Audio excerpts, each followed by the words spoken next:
Welcome into the CHGO White Sox Podcast, coming to you live from Studio A of our CHGO offices here in the West Loop of Chicago. I'm your host, Sean Anderson. Alongside me, the full CHGO White Sox crew. That's Vinnie Duber. Follow him at Vinnie Duber. He's our CHGO White Sox beat writer. We got the pleasure of talking to Chris Getz today. We'll be bringing you that Zoom interaction between you and the beat and Chris Getz. It's about 20 minutes long, so grab a warm drink as it's a winter wonderland outside. I don't think you could tell out that window, but if you could see that window, you'd see winter out that window.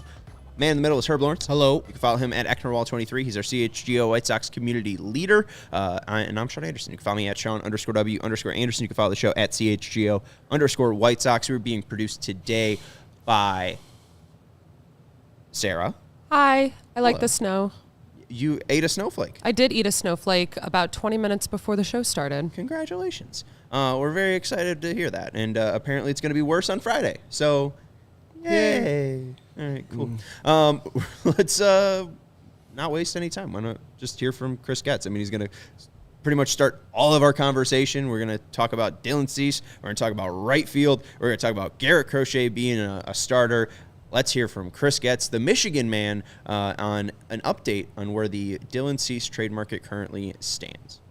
I think, certainly going into the offseason with trying to certainly get our club in a much better place than where it's been here recently.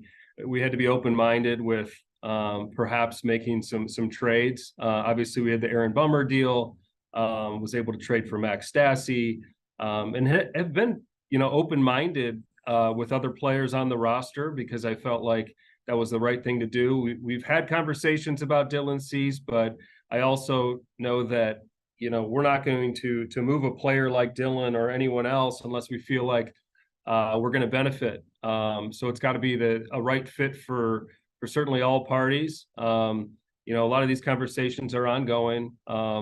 There's a lot that goes into any sort of trade transaction. There's a lot of conversations, build up, research, and obviously getting it to the finish line. And, as part of the offseason, we'll continue to do that to find ways to get our club better. Vinnie Duber. Hey, Chris, when you talk about something that benefits you guys, whether it's with Dylan or in any hypothetical trade, what are you guys kind of looking to do? I mean, is this a long-term benefit? Is it types of players who can help you more immediately, or is it guys that maybe go down in the farm system and a couple of years from now are looking like, maybe cornerstones of what you're building for the future? Quite honestly, all of the above. I mean, for sustainability, it's important to if you're able to find a trade that you want it to help you both in the short term and long term. So there could be players that go to our minor league system, certainly could help our major league club. You certainly want this to be a balancing attack, and so you hope that you're able to benefit immediately. Sometimes that's not the case. We're looking for ways to get better, both short term and long term.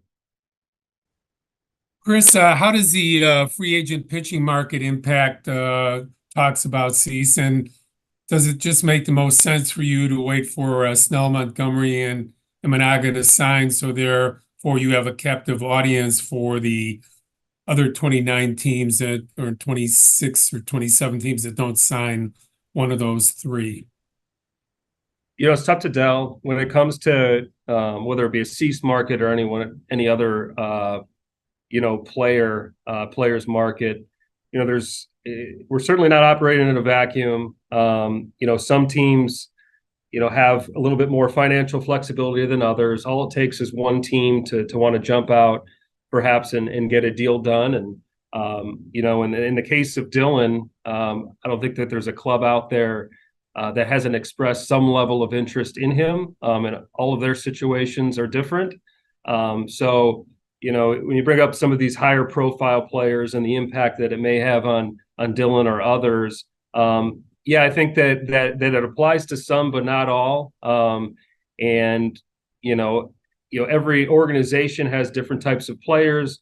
Those players, how do they apply to your club? Those are all different factors that go into making a decision. If we feel like there's a fit that improves our club, we'll certainly strongly consider it. Certainly that hasn't happened at this point. So as far as Cease goes, you talked to us at the winter meetings about how, you're on the same page with him and he's a true professional that understands the situation. But when it goes on and on like this, and I'm not saying the White Sox have created it, it's more of a media function. Do you have to continue to check in with him and talk to him about where his head's at and how he's preparing for the offseason, regardless of the rumors? Yeah, we've continually spoken to Dylan. He's got a very strong relationship with Ethan Katz, Pedro, and is building a relationship with Brian Bannister, one of our new hires. So, and it's always been very consistent with Dylan. He's always preparing for what's in front of him. He's I will say he's fairly unique in how he does not get distracted, and that's what makes him a special pitcher and a pitcher that could pitch for any club in any city. That's why his value is so high. So he's a human being, so you certainly want to treat him that way. Every player deserves that respect, and we do the best we can to provide clarity and comfort as he kind of works through this process. Hey, Chris, with a player such as Dylan or anybody else, as you go into the season, or if you go into the season and approach the trade deadline, in 2024, how do you sort of gauge the risks that are involved there as to what the market might be, as to things that can happen to players and things like that? How do you sort of throw those balls in the air and come up with a with a plan? We've got to understand, the player you're considering, you're talking about. I mean that from a player that's wearing a White Sox uniform. What's the makeup of the player? What's the health of the player? What's the workload look like? So we can kind of project into the future. There's certainly trades in the past have set precedent, whether it be off-season trades and mid-season trades. Those are certainly factors. It's ever evolving though in terms of the urgency of other clubs, and it could be in an off-season, it could be at the deadline, it could be in May. There's just so many different factors when you're talking about 29 other clubs, but we've got a strong front office, a coaching staff.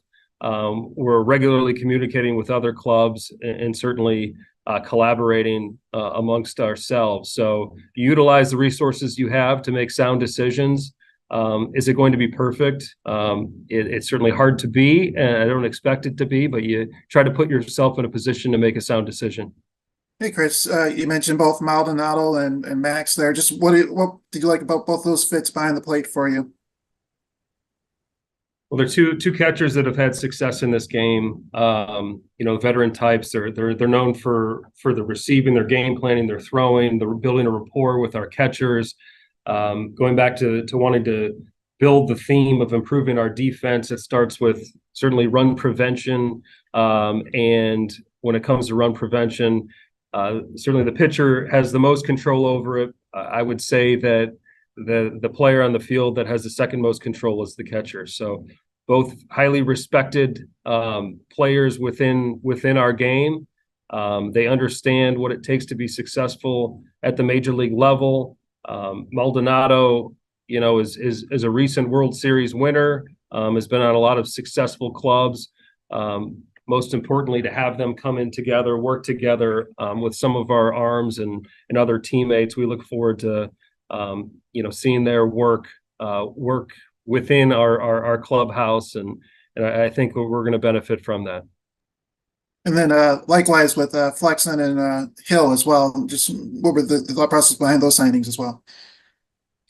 So when we go through our assessments for arms that we feel like are that can help our club, going back to even Eric Fetty, using Brian Bannister and kind of our acquisition team, we try to identify some things in their arsenal, or it could be a mechanic that we feel like we can bring those players in here improve them and get them out there and be productive major league players. We both identified some low-hanging fruit, so to speak, when it comes to Tim Hill and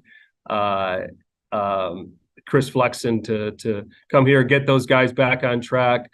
There was an injury with Tim Hill that he had taken care of this past offseason, so he'll be fully healthy come spring training. And Chris Flexen, his pitch attack, some mechanical adjustments needed to be made. We're on the same page and look forward to watching that play out. Hey, Chris, congrats on your Wolverines.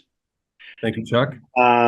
It's actually two questions. One's a follow-up with Maldonado. Obviously, he's got his history for what he's done on the field, off the field, in the clubhouse. And you look at the stats, just the stats of him defensively last season. How did you interpret what he was bringing on the field and how the stats kind of just took a nosedive? I know stats aren't everything, but how did you guys kind of comprehend what was happening and why you felt like he can still be that catcher who he's been in the past?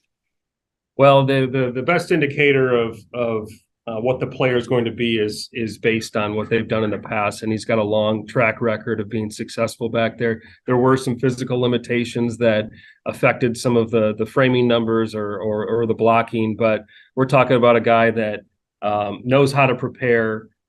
He knows the adjustments that need to be made. He knows how to communicate well with pitchers. So, with all those different factors, we felt like this was a very sound decision with what we're trying to accomplish. And quite honestly, with where he's at in his career, having Max here as well, and so they can kind of feed off of each other with where they're at in their careers, felt like it was a wise decision too.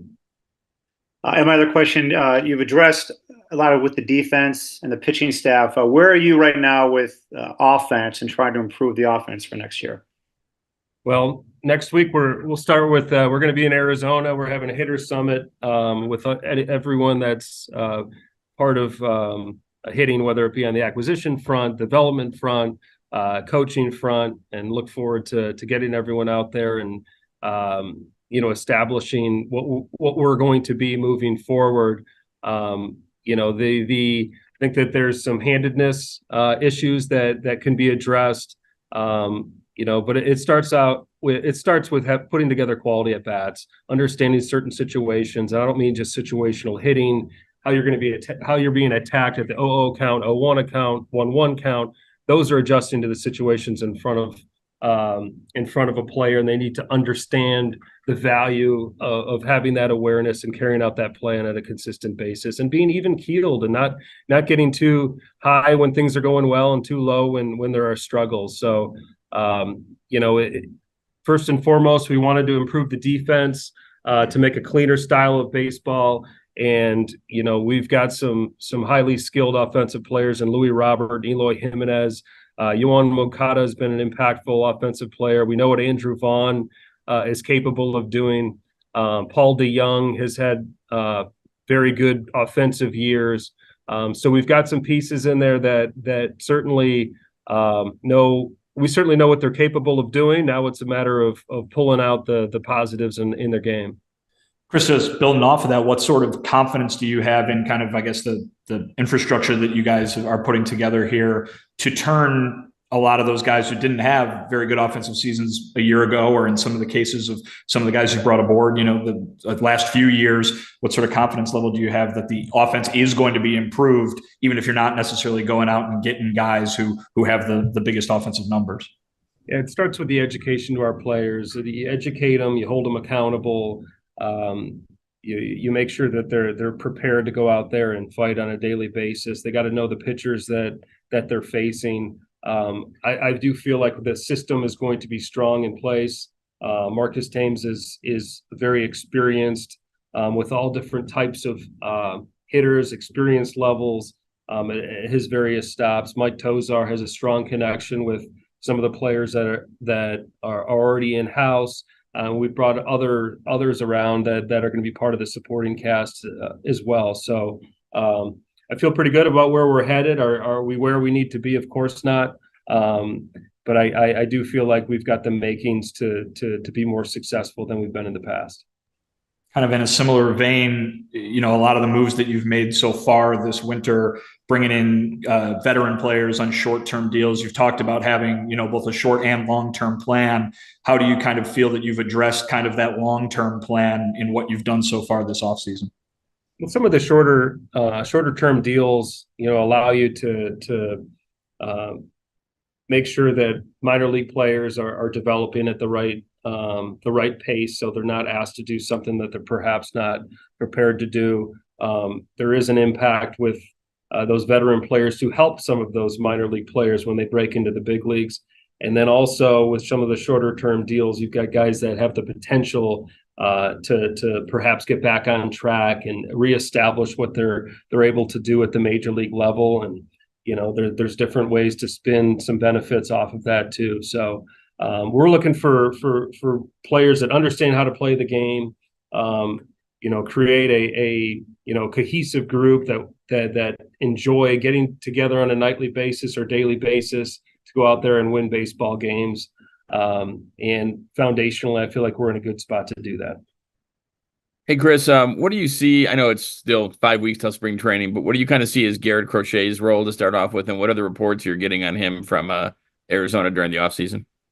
The feedback on Garrett's been very positive, and he's preparing this season to be a starter. That's something he's certainly has done in the past. He's got the weapons to do so. He's had some health hiccups along the way. Physically, he's in a very good spot. At the end of the season and continue to the off season, we've had continue to have conversations with what the expectations are. Garrett, how do you see yourself? Well, this is how we get there. He believes he can be a starter. We've seen him be a starter in the past. And so we're going to go into spring prepared to stretch him out, and we'll make adjustments along the way if need be. So are you saying you look at him as a part of the possible part of the rotation at the outset, or as the season goes on, the target is to become a starter? Well, he hasn't started in a couple of years. Yeah. So it's going to take a little bit of time to appropriately stretch him out. But we're going in with the intention for him to be a starter in 2024. Chris, health has been such a storyline with this team over the last few years. Since taking over, have you had any sort of dramatic ideas in terms of keeping some of the guys that have had some perennial injuries a little bit more healthy? Well, it starts with the expectation to stay healthy. And I know that's kind of a simple kind of statement, but the expectation is to play on a daily basis. And with that mindset, you then learn how to prepare to play on a daily basis. So it starts with the messaging, whether it be for myself, the coaching staff, the training staff, the strength and conditioning staff, and it breathes itself throughout the organization and certainly at the major league level. So now we're not going to do anything reckless by any stretch. We're paying attention to where everyone's bodies are, making sure they do what they need to do to prepare to put themselves in a position to maintain their health and maintain their strength throughout the season. So, it's not a perfect science. Certainly when it comes to workload on the pitching front, you need to make sound decisions, and the same thing goes on the position player front. But a lot of it is not only clinically, physically, when you have your hands on these players, where their body's at, but also verbally, how they're communicating to you and how we're communicating to them to keep them on the field. Hey, Chris, who is in right field? Who is at the top of your depth chart right now? That hasn't been established yet. It really hasn't. Whether there are internal options. We've signed some players to NRIs. We've got some internal candidates, but certainly not ready to establish who's going to be in right field at this point. Are you looking to add there yet, or do you like the alternatives that you have right now? Yeah, we're looking to add. We are. One of those other roster moves that you made, Cosine. Just what was the work behind adding him to the mix, and what do you like about him as well? Well, he was an international signing recently, and he's someone that we've been tracking for years, and feel like he's a guy that can be a future starter for us at some point. We're not there. There's going to be more development time but he's certainly a player that, we look forward to continuing his development. Chris, do you see Martin and Max as your numbers 1 and 2 catchers right now? I know you guys were very complimentary about Corey Lee at the end of last season. Are the veteran guys kind of the 1-2 for you guys going into spring? Yeah, we expect those 2 catchers to be on our major league club, and obviously Corey, we feel very strongly about what he's capable of doing on the defensive side. We have seen stretches of offensive production, and we're going to work on him getting as consistent as possible to make him as well-rounded as possible to help us win some more baseball games. And then similarly, when it comes to Flexen, is he a guy that you are, projecting to be in the rotation come opening day, or is he just kind of one more of the mix of guys that you have in the organization right now? The expectation is for him to be in the rotation and provide starter innings for us this year. Oh, hi. Welcome back. Thank you, Chris Getz. We're going to take a quick break, and we're going to tell you about some fantastic advertisers that we have, and then we'll jump into some Dylan Cease talk, some Garrett Crochet talk, and some right field talk. Also, we're trying to figure out who Kozin is. I think it's Yosimar Kozin, 25-year-old, but it doesn't say that it says he's last pitched in 2021. So I guess they got to figure that out. But let's take a break. Why don't we let people know about electric vehicles, huh, Vin? It's getting easier for businesses to switch to electric vehicles. That's what ComEd is wanting us to let you know about. It's something that we can all get behind for the health of the planet and for the well-being of all of us who share it.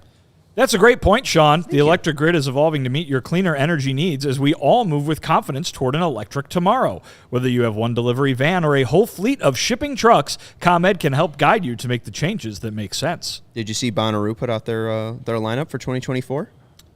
Yes, and I only knew half of the headliners. You didn't see who's headlining on Sunday, though?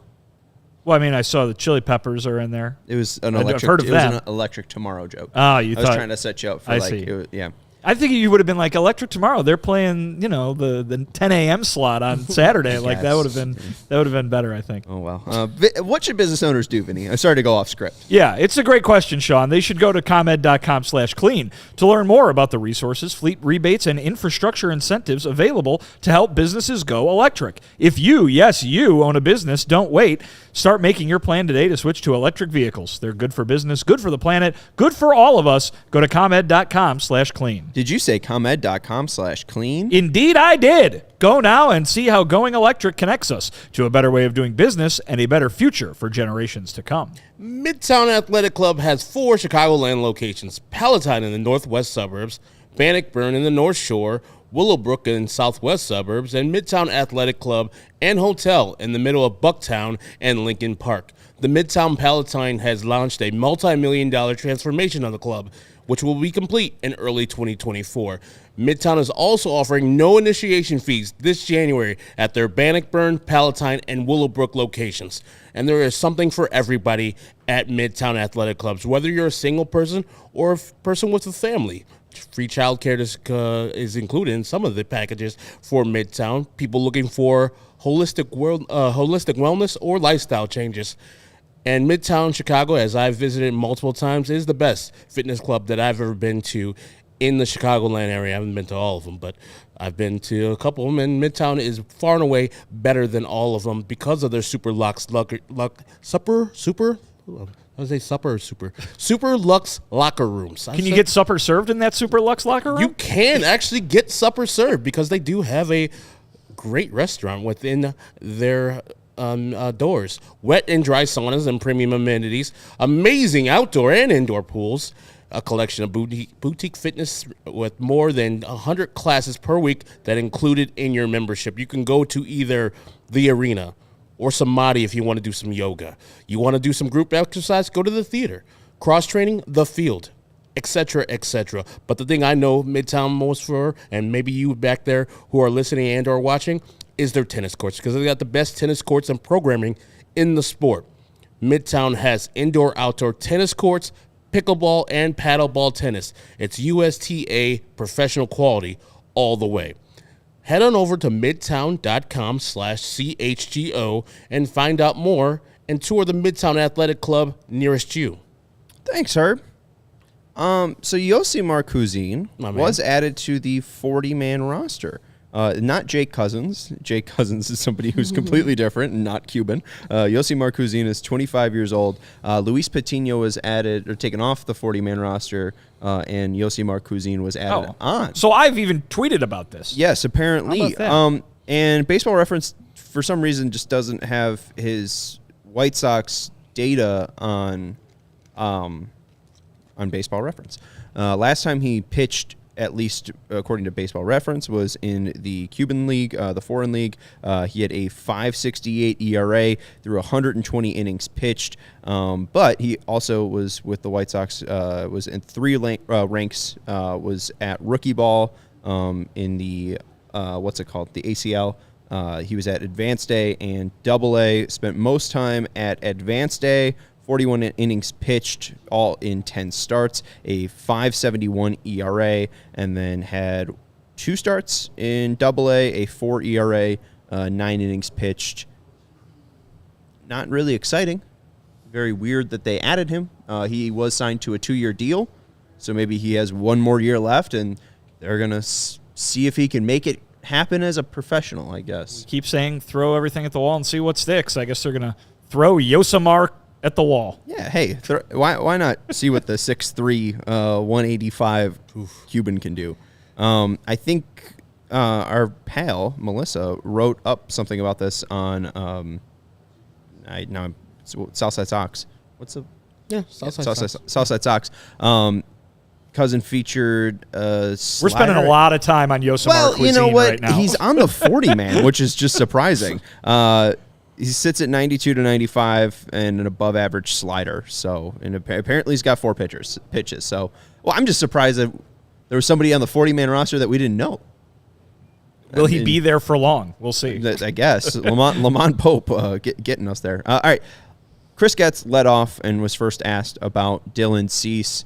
Nothing too surprising. Yeah. I mean, I think this is par for the course here for Dylan Cease talk. But there was at least Randy Miller of NJ.com who reported that the Yankees, like White Sox righty Dylan Cease, who had a bad 2023 after being AL Cy Young runner-up in 2022. The Yankees love that he has 2 years of team control left and are ready to pull the trigger on a deal. But according to someone with knowledge of the White Sox thinking, Chicago believes it can get a better return for the Baltimore Orioles, who have a deeper farm system, especially after the Yankees sent a bunch of talent to the Padres for Juan Soto. So is this just Chris Getz being more patient than the Orioles, who have signed Craig Kimbrell? Yeah, it would seem like kind of a non-update update, asked for an update. And I think maybe it does help and explain why something hasn't happened yet, because he did kind of run through the idea that, hey, different teams have different timelines, different levels of urgency. If we're going to sit here and wait for them to do something else, that's going to affect what their thinking is and what those conversations are like with the offseason moving as slow as it has, Maybe he wants to talk to the Orioles, but maybe the Orioles have other things that they want to see happen first. So, I don't think, like you said, there was a lot of illuminating there as to what's going on behind the scenes or anything like that. But he's sticking kind of to the same thing that he said in November at the GM meetings and last month at the winter meetings. The White Sox are looking for a deal that helps them out, that benefits them, obviously. And so they're going to wait until they get what they think is a deal that benefits them, and so far they haven't gotten that deal. No reason to rush it. If teams are not ready to talk, they pretty much know what the offer is, what the asking price is. So just chill back. No need to go out and rush and ask these teams what they want, because you talk first, you lose. And so you sit back and say, hey, Yankees, you want them? Cool. You know what we want. Same thing with you, Warriors. We've had conversations. So when you're ready to go, when you're ready to really deal, call us up. You know our number. And that's a smooth way to handle it. You're not in a rush. I'm glad that Chris and his staff are feeling that way, because they know that they have the asset no matter what people say about Dylan Cease in his 2023. I understand that. Do you guys feel like, especially hearing the reports, that the Yankees are willing and able to make a move, they just might not be able to make that move with their ammo? Yeah, I mean, that's basically what was said there is, who knows if if Chris Getz is, ghosting the other 28 GMs so he can get a deal with the Orioles. That doesn't sound like somebody who is doing their job the way any baseball person would be doing it. But the idea that the Yankees can't meet the asking price, that's possible. And we talked about the other day, the guys who are at the tippy top of the Yankees prospect list. In that same article that you were just reading from, it says they don't want to trade either of those two guys who are at the tippy top of their prospect list. So if you can't even pry those guys away from the Yankees, yeah, no wonder a deal wouldn't necessarily be done right now. So I think you're going to just continue to see patience and continue to see the White Sox wait until they get the absolute best offer they can get. Like Chris Getz said today, maybe it's in the offseason, maybe it's at the deadline, and maybe it's somewhere in between. Yeah, I mean, that's pretty clear there from Randy. I guess I missed that. Dominguez won't be moved, and the Yankees want to keep Jones. So if anything, I guess you're prying Spencer Jones away from the Yankees, and I don't really know if I love that. Again, the whole thing about Jason Dominguez is that he's 20. Right? He's already at Major League Baseball level. Obviously, he's got the UCL that needs to be repaired, but he's not a pitcher, right? This isn't a $325 million arm, right? As long as he can hit a fastball, which so far he's been able to do through his life. Yeah. Like, I'd rather have Jason Dominguez than Spencer Jones. So I'm not a fan that's the guy that the Yankees want to. Rather win the Powerball than the Lotto, but I don't have the numbers yet. So if I don't have the numbers, I can't get that money. The Yankees don't have the players and are not willing to give up the players even if they had a deal going. So then you don't want them then, Yankees. Right, but if the Yankees go to Chris Getz tomorrow and they're like, okay, we're done, we'll give you Jason Dominguez. Is Dylan Cease Yankee? Plus, I don't know. It depends on what the rest of the offer looks like, and it depends on what the rest of the conversations that Chris has been having with other teams look like. That's the thing when we zero in on these individual reports. We're hearing reports about one team that he's talking to and one bit of their conversation. And it really Chris Getz said today he doesn't know of a team in Major League Baseball that hasn't expressed some level of interest in this uniquely affordable, quote-unquote, asset. Obviously, a large number of them are already done asking, but the point being that we are getting such a small percentage of the conversations that Chris Getz has had over the course of this offseason that there's so much more going on that could affect this that we're not even thinking about. And my main point, what about when you do trade for somebody like Dylan Cease, it's going to hurt. And yeah, the Yankees don't want to trade Jason Dominguez. And I think they're playing a little chess, and Chris is just playing chess back with them and saying, okay, cool. You don't want to trade him? Cool. We'll just sit back and wait until you foul out with somebody else. But ultimately, we talked about this. Where's he going to play this year with the Yankees, this Dominguez kid? Where's he going to play? Well, I mean, he might not even be able to play the field just because of his UCL, but you're right. I mean, you got Trent Grisham on the bench, you got Verdugo in right, you got what's his face in center, the big guy. So I just think Judge, the big guy, Soto and left. I think they're both like any negotiation trying to play coy and trying to like, oh no, you can't have Jason Dominguez. That's our future. In all reality, it's not really their future. They have contracts signed for long-term deals with most of their players in the outfield, except for Juan Soto, but they're going to try to sign for a long-term deal before the end of the year. Mm-hmm. And we appreciate everyone hanging out with us. Obviously, hit the thumbs up button if you haven't yet. Thank you to Michael Dotson, who's hanging out with us. He's an O's fan, found the show because he's a diehard Bears fan. He doesn't know what Baltimore's doing. It's a win-win for both teams. I guess the one thing is, again, my thought is, does Baltimore even have to go to their top price if the Yankees can't push them there? Right? Like, do the Orioles have to give up, let's say, for example, Kobe Mayo and Heston Kjerstad, if the Yankees aren't willing to give up a Dominguez? They have to pry away Spencer Jones. I mean, it's a lot of just back and forth and just, figuring out one another. I feel like this is probably going to go to the trade deadline. I think the price is the price. I don't know. I don't think Chris Sale adjusts the price because the Yankees don't get Chris Getz. Did I say Chris? You did. Sale. Damn it. I think we're on a 3-day streak of someone saying it. Chris Getz is not going to change the price because the Yankees didn't hit his price. The Orioles price is going to be the Orioles price. And if they don't hit it, maybe there's a room for slight negotiation, but it's not because the Yankees didn't come to play. It's because, the Orioles need to go where the White Sox need to go because this is an asset that they would love to keep. And yes, they're trying to trade him, but in all reality, they could still keep him. And that would be great for the White Sox. And do this all over again at the trade deadline. Or do this all over again next year at the winners/GM meetings and we can have this all again next year. I feel like he fails if this goes a whole year because, again, the whole point is that you have 2 years of control of Cease. I mean, even if you're trading with the trade deadline, you get half a year and a half. Like, that's still valuable.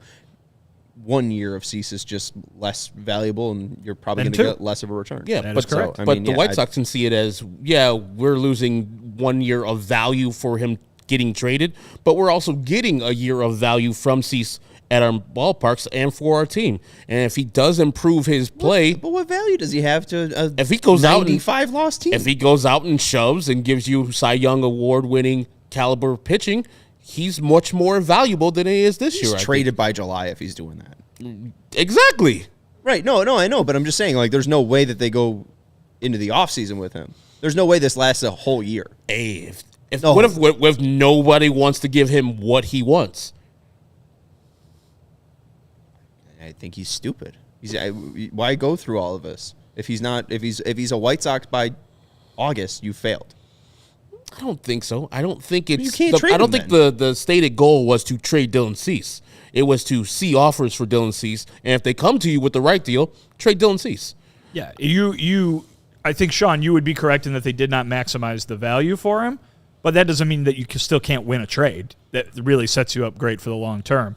But I think right now we're hearing all this because they're talking about trading Dylan Cease with multiple teams, right? And so whether someone meets their price by opening day, it's not like they're trying to sit there weighing should we keep him or shouldn't we kind of thing. They've obviously made the decision to get rid of him if they can, and now it's about figuring out a way to make your team better when you lose one of the better pitchers in baseball. And it's Chris Flexen.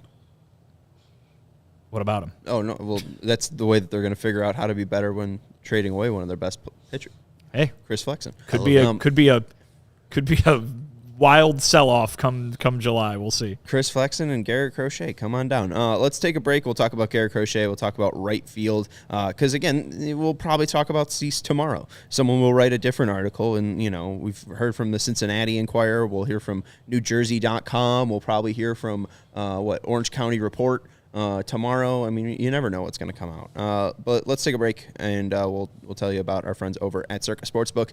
If you are looking to place a wager on maybe some wildcard games this weekend, maybe you like the Rams going into Detroit, Matt Stafford revenge game, Sean McVay revenge game against Jared Goff, them going into Detroit on Saturday. You got games on Saturday and Sunday. The best place to lay down money is our friends over at CIRCA Sportsbook. They have tight money line splits and a low hold model, which makes it beneficial to you, the sports bettor. Games will strive to be a -110 split on CIRCA Sports menu, unlike other sports books, which may use a -115 or -120 split. CIRCA keeps as little money as possible on large market bets like futures, golf tournaments, especially compared to other books, which allows them to keep these lines low, and they also encourage bettors to explore other sports betting apps that are available. Compare lines from each sports book, and most of the time, if not all the time, you will see that the world's largest sports book, CIRCA Sportsbook, has all the other sports books beat with their lines. So download the CIRCA Sports Illinois app at circasports.com/Illinois-app, circasports.com/Illinois-app to sign up today. Also be on the lookout for CIRCA events, watch parties, and tailgates. If you or someone you know may have a problem with gambling, call 1-800-GAMBLER, 1-800-426-2537,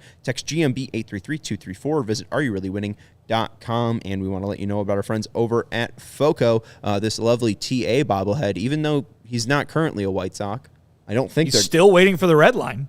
He's still waiting for the red line, still waiting for some team to call him. We thought the Angels would be that red line, but, that didn't come from him. Because their color is red. Right. Yeah, I understand. Chris Getz brought up right field. TA? Reunion? To play right field? To play right field. Why? I don't know.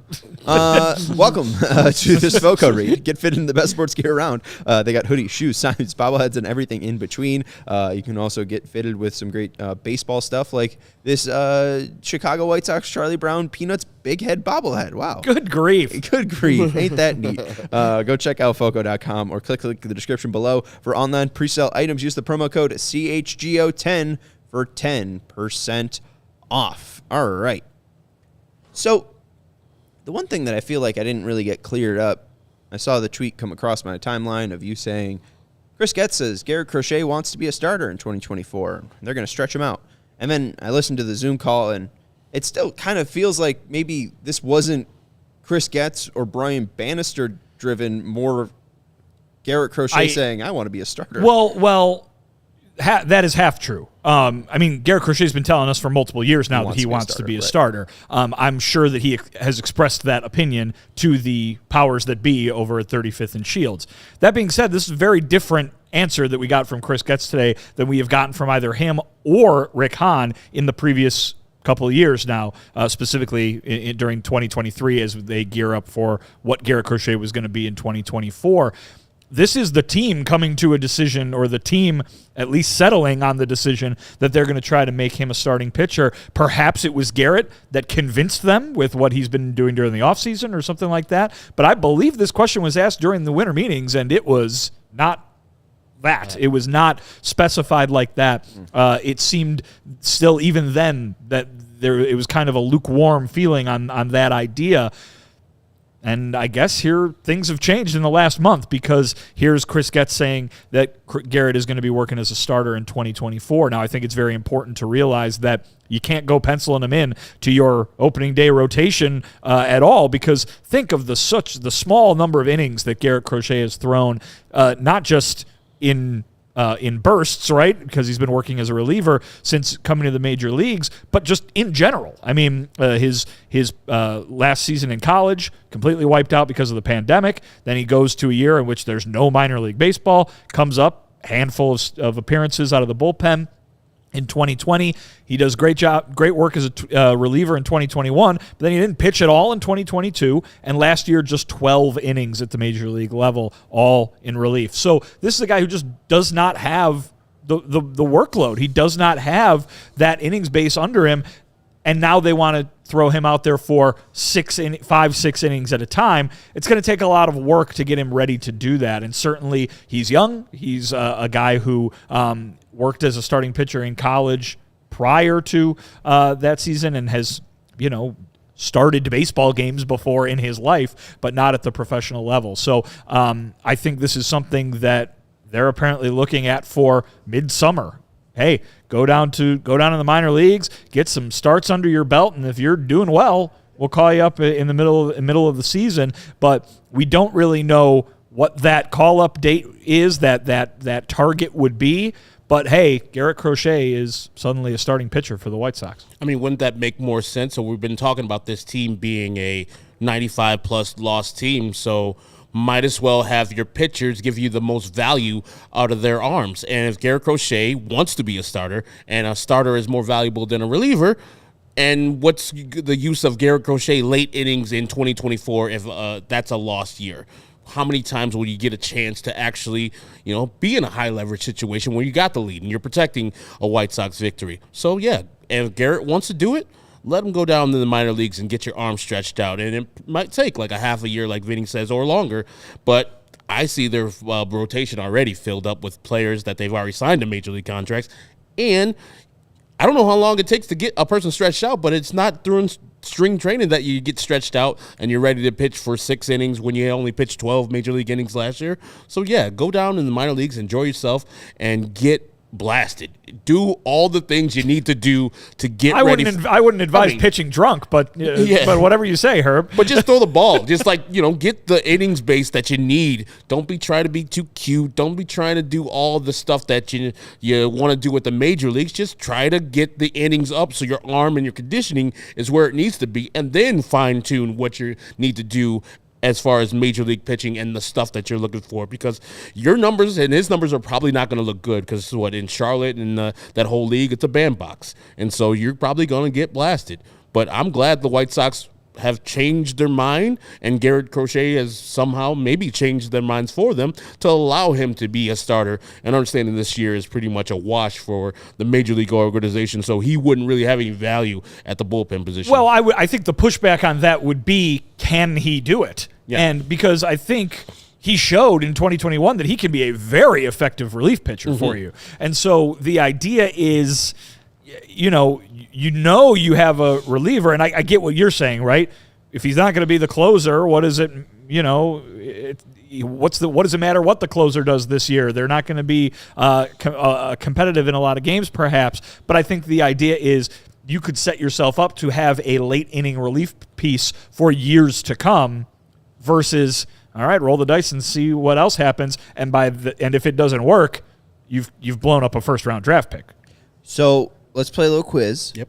Since 2018, who has thrown more innings? Sorry, not since 2018. Since 2018, has Garrett Crochet thrown more innings, or did Garrett Crochet throw more innings in 2023? What? He has Garrett Crochet's in the total major leagues. 2023 innings. No. So his total 2023 innings. So Garrett Crochet's total 2023 innings, which is greater? Garrett Crochet.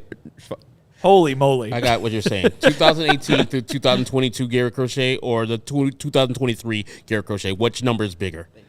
I would say he pitched a decent amount in the minor leagues, so I would say 2023 was bigger than his sample size before that. I'm guessing you wouldn't be asking it if the answer wasn't 2023. Garrett Crochet has thrown 217 and a third innings since 2018. Garrett Cole. What? 209. You didn't never said Garrett Cole. Okay, so I asked the question the wrong way. I was questioning. I was like, what the hell? Okay, all right, let's try this one more time. Who threw more innings? 2020, and Sarah, you're going to cut all this out and edit it and make this sound good, right? Mm-hmm. Okay, good. Thank you. Who threw more innings? Garrett Cole in 2023. Herb, remember when you were talking about getting blasted?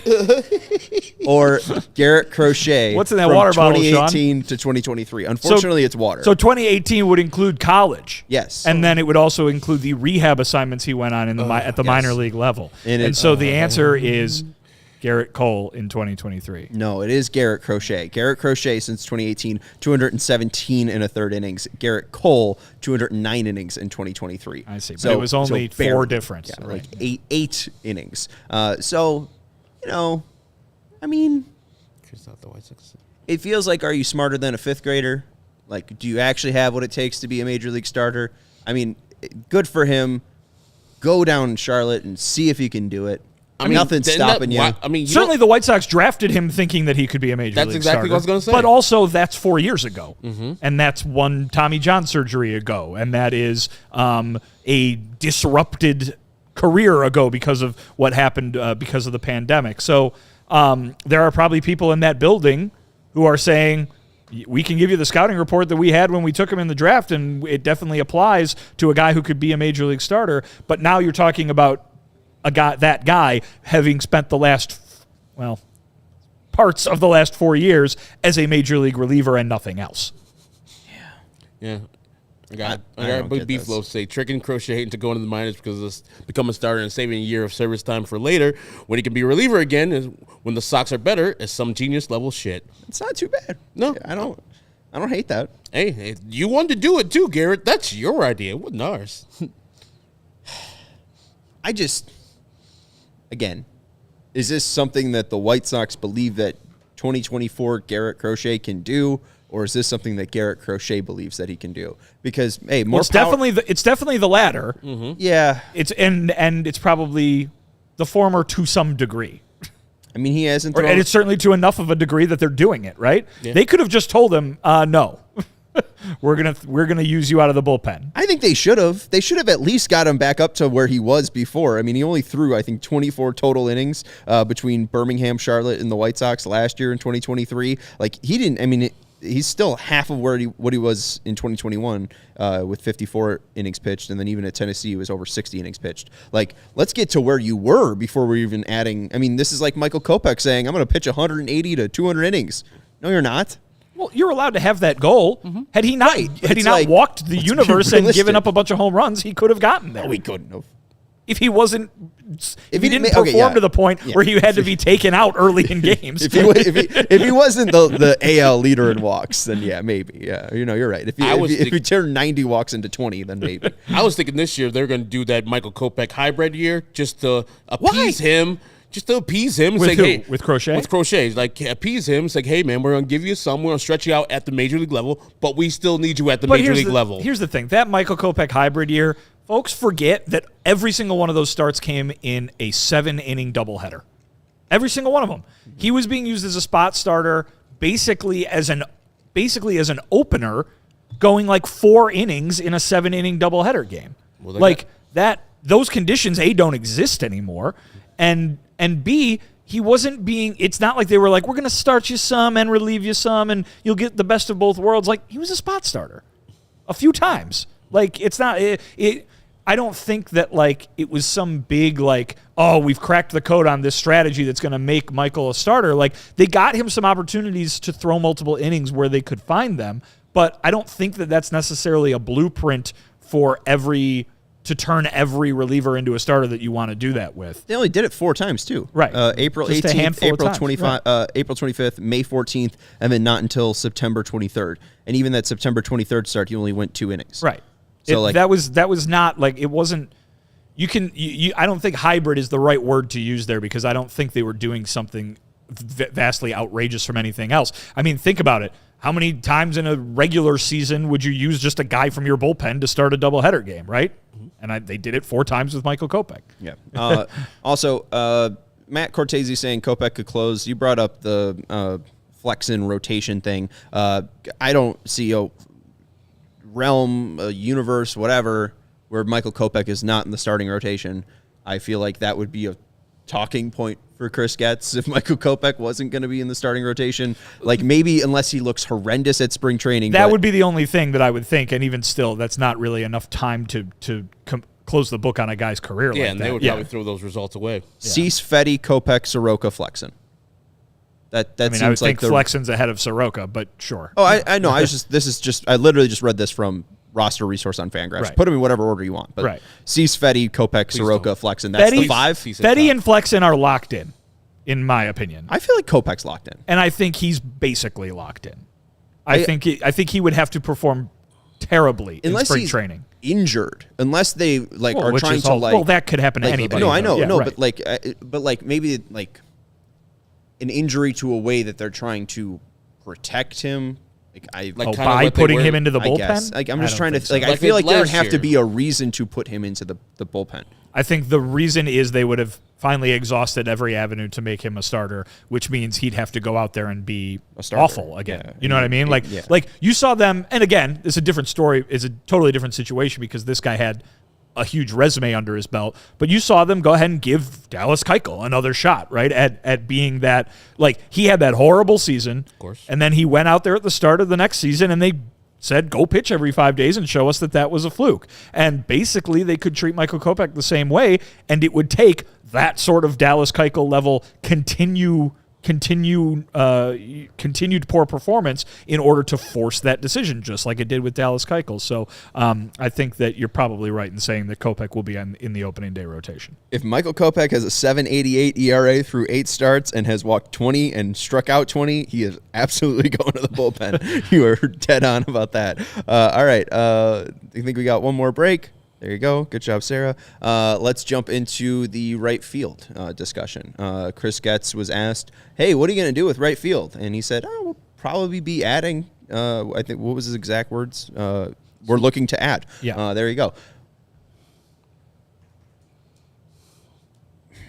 Will they spend more than $8 million? I mean, I don't see why they would have to.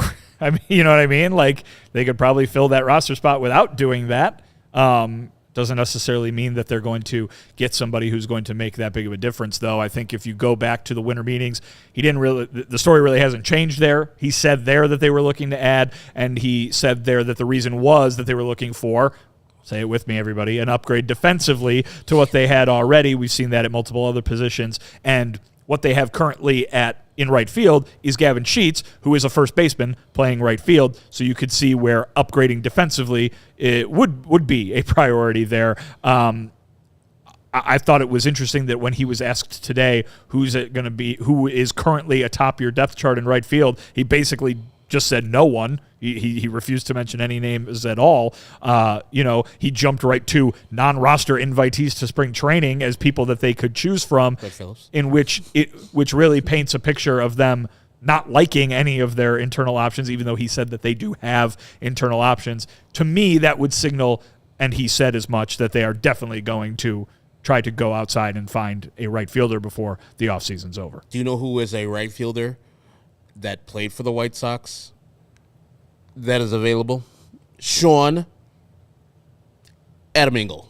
I thought you were going to say Adam Eaton. Oh, he's available. He's retired. He's retired, but Adam Engel is available, and he does play defense. So that would be your starting right fielder. No. It's not good starting right fielder. It's a right fielder. I don't know. I think looking at available free agents, I think I'm off the Michael A. Taylor thing, because I think he'd be too expensive. But again, he's too defense first for right field. I wouldn't be. That's what they want.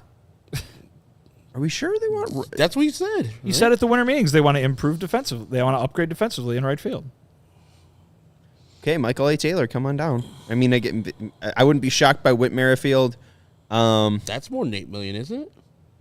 They have him at $8 million. Aaron Hicks, he's got the ability to be a switch hitter, and he's been at least one WAR. But Sean, what about what they've done to this point this offseason makes you even think that the strategy you're employing to look for a name right now makes any sense? I guess it's you don't the go word to the of top ad. of the list, right? Yeah. I'm not going to the top of the list. Cody Bellinger's at the top of the list. I'm just saying, like, Jorge Soler, Adam Duvall, Tommy Pham, Michael A. Taylor, Whit Merrifield, Eddie Rosario. I'm just saying, Travis Jankowski, all above Aaron Hicks. That's not even that's like the middle. Of the and list. did you and how did you think they were going to do at shortstop before they signed Paul DeJong? I don't remember saying any names. I guess I'm just saying, like, I think I just wanted TA back. I guess I'm just saying that, like, Paul DeJong-esque is probably what makes sense for right field, right? Right. So that's why, Aaron Hicks is 34. Aaron Hicks is too expensive. I don't know. What is this team? Randall Grichuk. Robbie Grossman. Kyle Garlick. Austin Meadows is 29. I don't know if he's willing to play baseball. All these names are depressing. They're looking to add. These are all the people they can add. I know they don't want it, but I would just rather have Oscar Colas go out there and be bad for 150 games. I don't know what's up with Austin Meadows. Colas is still on the team. He is. I think if he had to fill out a depth chart today, Charlotte Knights. He's one of the internal options that he didn't want to mention. I feel like if you had to start somebody in right field, Oscar Colas would get the job. I don't think so. No. Not after what happened last year. It'd be Sheets. Gavin Sheets or Romy Gonzalez. But it certainly strikes that they do not want somebody of the defensive caliber that Gavin Sheets is to play right field for them next year or this year. Yeah, it's not good. Beefloaf says Joey Gallo in all caps. He's good at defense. Yeah, he hits home runs. Doesn't get any other hits. No. $8 million. Home run or nothing. How fun. Anyways, that's going to do it for the CHGO White Sox podcast. I thought they might bring Elvis back too. Second base, I guess, isn't finished. Chris Getz didn't bring it up, but I don't think he was necessarily asked about second base. So we'll see. We'll be back here at 3:30 p.m. tomorrow for more CHGO White Sox coverage, whether that be covering the latest Dylan Cease rumors. I think we still have stuff from the weekend that we still have to get to. Maybe there's stuff. There's a lot of stuff. Anyways, that's Vinnie Duber. You can follow him at Vinnie Duber. He's our CHGO White Sox beat writer. That's Herb Lawrence. You can follow him at Ecknerwall23. He's our CHGO White Sox community leader. I'm Sean Anderson. You can follow me at Sean_W_Anderson. You can follow the show at CHGO_White Sox. Thank you to Sarah for producing the show. Thank you to everyone for hanging out with us in the chat. And make sure you hit the thumbs up button on your way out. We got Blackhawks tonight, pregame, I think, before the Oilers game. They're probably going to get their ass kicked for it. No pregame? No pregame, but there will be a postgame after the Blackhawks get their ass kicked by the Oilers. So join Greg, Mario, and Jay then. Goodbye. We all silly like the mayor.